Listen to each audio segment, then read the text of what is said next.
TV kita semua, informasi untuk Anda. Sufmifari TV kita media bangsa, media Nusantara, TV budaya, TV kita semua.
Assalamualaikum warahmatullahi wabarakatuh. Saya Bintang, saya dari Stifadi TV. Di sini saya sudah berada di Petilasan Ratu Kalinyamat. Untuk lebih lanjutnya, mari kita bertemu dengan Pak Muhsin selaku narasumber. Pemirsa, saat ini saya sudah bersama Bapak Muhsin selaku guru fungsi di sini. Bapak Muhsin, bagaimana sejarah dari Ratu Kalinyamat ini, Pak? Iya, sejarah Ratu Kalinyamat. Ratu Kalinyamat itu putra dari Sultan Trenggono Demak. Nama kecilnya Sri Wuryani, ya, Sri Wuryani. Kemudian beliau dipersunting oleh Sultan Hadirin. Sultan Hadirin itu adalah merupakan tokoh dari Aceh, ya. Mendatangi daerah Jepara. Karena datang ke Jepara, maka nama beliau, karena beliau adalah tokoh dari agama Islam itu sendiri, maka nama beliau diberi gelar Sultan Hadirin, orang yang baru hadir di daerah kawasan Jepara. Ratu Kalinyamat dipersunting, diperistri oleh Sultan Hadirin. Kemudian Ratu Kalinyamat dan Sultan Hadirin menjabat sebagai pemerintah di wilayah kota Jepara. Kemudian suatu ketika ada insiden tentang kekuasaan sebuah kerajaan yang ada di Demak, sehingga Sultan Hadirin terbunuh oleh Arya Penangsang. Karena Sultan Hadirin terbunuh oleh Arya Penangsang, kemudian Ibu Ratu Kalinyamat merasa sakit hati, ingin mudoroso kepada Allah. Beliau mencari tempat sampai melepaskan busana keratonnya. Beliau memakai layaknya pakaian rakyat jelata, itu yang dinamakan dengan topo wudo. Jadi topo wudo sendiri itu maknanya bukan berarti telanjang tanpa busana, itu enggak, tapi beliau itu melepaskan pakaian keraton menggunakan pakaian layaknya rakyat biasa. Kemudian mencari tempat yang menurut beliau itu sangat aman dan nyaman untuk bermunajat kepada Allah, meminta keadilan kepada Allah agar sang pembunuh dari suaminya itu diberikan keadilan oleh Allah yang setimpal.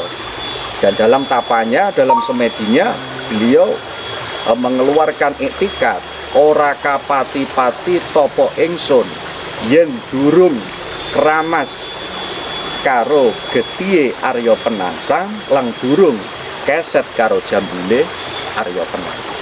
Nah, disinilah ini adalah tempat di mana dulu beliau itu bermunajat. Kalau dalam Islam istilahnya munajat, kalau dalam ilmu tasawuf namanya kholwat, tempat untuk menyendiri, meminta kepada Allah, berdoa.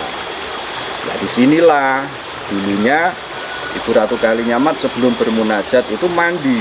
Maka sampai sekarang banyak sekali anak cucu Ratu Kalinyamat, terutama yang ada di Nusantara ini, ketika mau bertawasulan, napak tilas dan tawasulan, tabarukan di dalam itu, beliau, orang-orang itu, para tamu-tamu itu mandi di sungai ini. Satu, dengan tujuan kalau menurut agama, menurut syariat Islam, untuk menghilangkan najis dan menghilangkan hadas.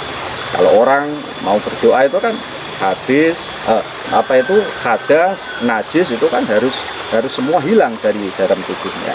Yang kedua, napak tilas, karena beliau Ratu Kalinyamat itu dulunya sebelum bermunajat, sebelum semedi, sebelum topo, itu beliau mandi dulu, kemudian bertapa di sini.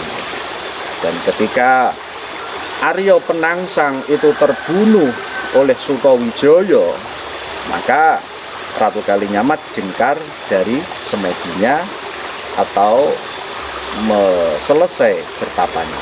Kurang lebihnya seperti itu. Bapak Muhyiddin, terima kasih atas informasinya. Ya, sama-sama. Baik, terima kasih Pak Muhyiddin Sama-sama. atas informasinya. Ya, sama-sama. Baik pemirsa, mari kita lanjutkan. Mari.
Saya lanjutkan sesi kedua.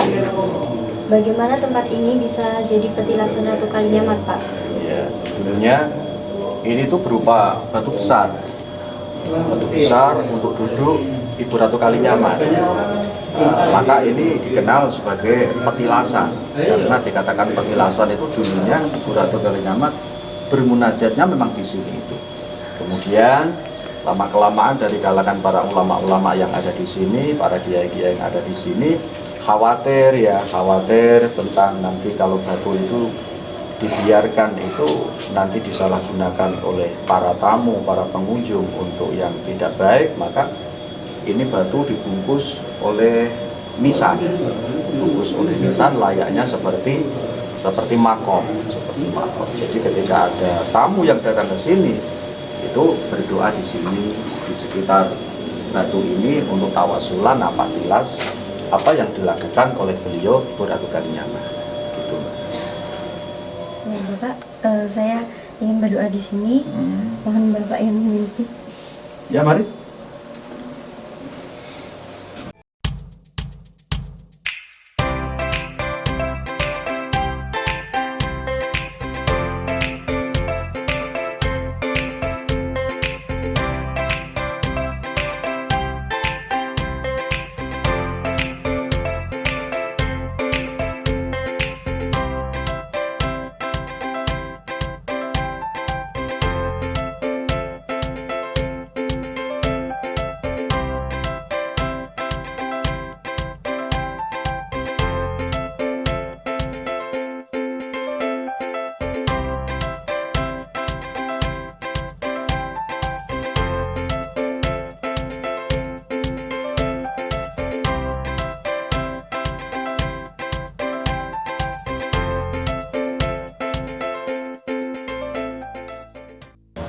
Bapak, bagaimana sejarah petilasan ini? Terima kasih. Ini awalnya sejarah pada waktu itu di Jepara ada namanya Kadipaten, yaitu Kabupaten Jepara yang dipimpin oleh Sultan Hadirin dan istrinya Nyai Ratu Kalanyama. Pada waktu itu dia mengisahkan istilahnya Loro Broto karena suaminya Sultan Hadirin dibunuh oleh Aryo Penangsang pada waktu yaitu Jipang Panulan ya. Terus akhirnya dia itu loro ati, akhirnya mau datang ke daerah sini, yaitu tepatnya dengan Punggawa yaitu pada waktu Sutomanjoyo, kemudian Mbak Reseh dan Mbak satunya yang satu Mbak Sutomanjoyo, Mbak Reseh yang satu itu sama prajuritnya, dan untuk datang mencari tempat persembunyian atau tempat pertapaan. Dia itu sakit hati karena sebelum dia itu mencari tempat untuk pertapaan, dia itu sakit sebab belum dia tahu istilahnya apa, udar dari pertapaan itu sebelum mandi atau istilah mandi darahnya Aryo Penangsang dan keset jambul rambutnya Aryo Penangsang. Akhirnya dia menempatkan tempat di sini. Pada itu ya diikuti oleh Sutomanjoyo, Mbak Reseh dan Kanjeng Ratu Kembar sampai di sini. Nah di sini ketemu untuk tempat. Pada itu di sini mengutus dari prajuritnya Kanjeng Ratu Kembar mengutus pada Sutomanjoyo untuk mencari tempat yang baik untuk istilahnya pertapaan ini. Sampai di sini di dekat ini dia istirahat. Pada sebelum itu dia itu di istirahat dulu di Pucang Pendowo. Istilahnya kalau dulu apa Pak? Pucang Pendowo. Ya, Pucang Pendowo. Di situ sebelum ini permas apa istilahnya pakaiannya itu ditinggalkan di sana. Mas-masnya dan lain-lain dia pakai pakaian biasa. Akhirnya dia ditinggalkan di dekat sana di barang-barangnya di Pucang Pendowo ditinggalkan sampai dekat sini. Dan sampai di dekat sini dia berhenti lagi. Dia ketemu menyuruh untuk melihat situasi di sini. Dan itu di sana namanya ada yang ketinggalan, yaitu selendang sutra. Kalau dulu itu dikenal dengan sonder. Nah, akhirnya di sini dinamakan Dukuh Sonder itu.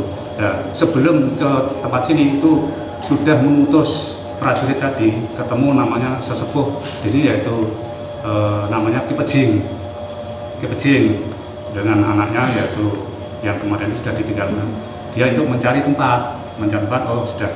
Nah di sini dia itu kebetulan dia untuk mencarikan tempat yang tepat untuk Kanjeng Ratu Kalimat untuk bertapa di sini. Akhirnya dia sudah dituliskan tanah dia di sini ada, tapi dengan syarat nanti kalau sudah ditentukan anak saya ini yang sudah kasep ya belum menikah nanti bisa enggak untuk mengawini putri Ki Pejing itu. Pada itu yang berada di sini adalah Ki Pejing. Akhirnya dia mau prajurit, akhirnya dengan matur ke Kanjeng Ratu, oh ya sudah disetujui, ya sini. Nah sebelum ke sini itu nanti dia beristirahat dulu. Nah di situ ada namanya, lihat dia sebelum akan mandi di dekat sungai ini ada namanya batu kok sebelum ada seperti ya kok seperti ada gajah jerum. Akhirnya diberi nama Kanjeng Ratu Kalimat itu Watu Gajah. Akhirnya disebut itu. Nah sama itu setelah itu baru ke sini bertapa. Nah dia sudah bertapa sini lunggar apa istilahnya, lunggar busono di sini ya, lunggar busono. Sampai beberapa waktu dia tidak mau bungkar kalau sebelum tadi yang tabrakan jamas darahnya siapa? Kan Aryo Penangsang dan keset jambul dari Aryo Penangsang. Akhirnya ada urusan kemarin dulu itu putusan pada itu ada peperangan antara Jipang dan Pajang, Jipang Pamit Pajang. Dan itu Danang Sutawijaya mengalahkan Arya Penangsang yang memutus dari yang dipimpin oleh Ki Ageng Pemanaan. Oh, sudah berhasil. Akhirnya daerah yang pada itu sudah kalah ya pada itu dulu itu ada apa ya? Itu Gagak ya dibawa ke sini utusan dari Ki Ageng Pemanaan prajuritnya dengan membawa yaitu apa namanya tandu sama kuda itu kan, yaitu membawa darah dan membawa ini loh Palang. Enggak kepala jambul. Nah, ini putusan terus diterima sampai sini. Diterima, oh akhirnya sudah diterima dia. Ya, karena apa? Cintanya Kanjeng Ratu Kalimat kepada suaminya, karena pada waktu dibunuh oleh Arya Penangsang. Itulah sejarah masyarakat Petani. Dan di sini memang tidak ada makam, tetapi untuknya adalah pertapaan. Dia harus tunggal busono apa aja sudah pertapaannya sudah selesai, terus kembali ke sana di Luna. Dan sampai itu yang tinggal di sini Sutawijaya, Danang apa sih? Suto Mangunjawa sampai Mbah Lesek itu tinggal di sini sama prajurit yang mengawini tadi yang sudah dia tadi. Tuh, ini sejarahnya. Sebenarnya masih banyak Pak, gitu deh. Bapak, lalu tempat sakral ini biasa ramai dikunjungi saat apa? Yaitu pada waktu malam Jumat pagi, Kamis Pon, malam Jumat pagi ini biasa yang ramai dikunjungi untuk pertapaan Nyai Kaliamat ini. Apakah ada hari-hari tertentu? Ya ada, tapi yang ramai dikunjungi untuk ziarah ke pertapaan ini adalah Kamis Pon malam Jumat pagi. Pak, lalu biasa orang berkunjung ke sini tuh untuk apa Pak biasanya? Ya, sama ya tadi minta berkah, berkahan, tapi tidak kepada ini, tapi kepada Allah Subhanahu Wa Taala. Yang kedua untuk ya minta rezeki, mungkin dipanjang umurnya, mungkin awet muda dan lain sebagainya. Ini intinya ya untuk masalah rezeki, untuk masalah ini. Kedua masalah mungkin itu adalah hasil bumi itu lebih pada jodoh. Nah, ini biasanya orang yang datang ke sini ini untuk itu minta ya, berkah karena itu tadi. Lebih-lebih pada waktu setahun sekali ada namanya manganan. Ya kita istilahnya ya tadi apa? Syukur kepada Allah Subhanahu Wa Taala bahwa hasil bumi yang kita hasilkan pada satu tahun itu sudah menghasilkan yang begitu itu ya, menghasilkan apa hasil pertanian dan lain sebagainya, perdagangan. Nah, ini intinya itu. Bapak, biasanya tempat ini ramai dikunjungi saat bulan apa Pak?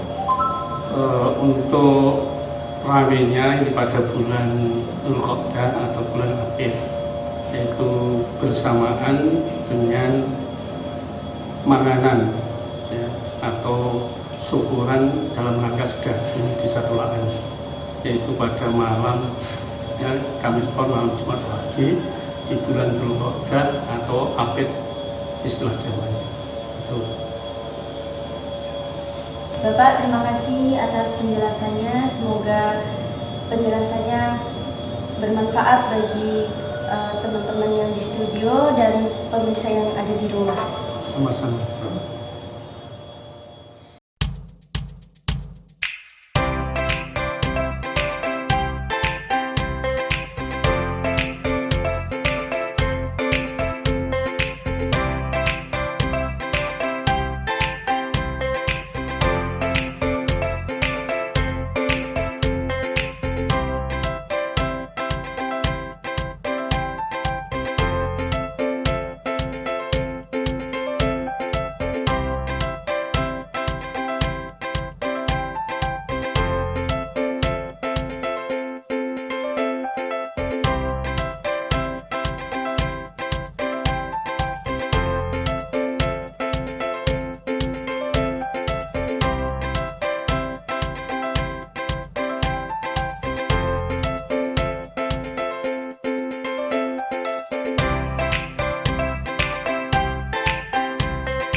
Baik pemirsa, itulah sekelumit sejarah dari pertapaan Petilasan Ratu Kalinyamat.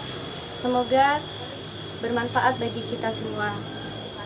Semoga para peziarah mendapat berkah dari Ratu Kalinyamat dan ridho dari Allah Subhanahu wa Ta'ala. Saya Bintang, pamit undur diri. Terima kasih. Wassalamualaikum warahmatullahi wabarakatuh.